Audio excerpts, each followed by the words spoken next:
کله چې موږ چاته وایو وخت خلاص یا ختم شو یا وخت پای ته ورسید، اکثر موږ په صنف کې امتحانونه ورکوو. په صنفونو کې موږ ته 1 ساعت وخت راغلی شي یا 2 ساعته یا 3 ساعته، استاد راسي وایي وخت پای ته ورسید.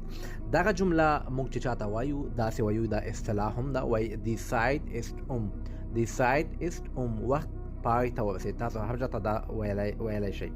او بله جمله زده کوو چې وایو هغه د خپل ملګري سره راغی. اکثر موږ ته وایي هغه چا سره راغی، او موږ وایو هغه د خپل ملګري سره راغی. بیا دغه جمله په الماني ژبه داسې وایي come mit seinem Freund. او بله جمله هم زده کوو موږ چې یو څه کار وکړو د چا په مرستې سره، بدون د هغه د مرستې پرته هغه کار نه کیږي. موږ وایو ستا له مرستې پرته دا کار ما نشوی کولی، هیڅ امکان نه و.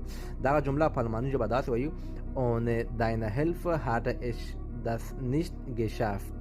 کولای شي دغه جملې اصطلاحات او لغتونه له ما سره زده کړئ.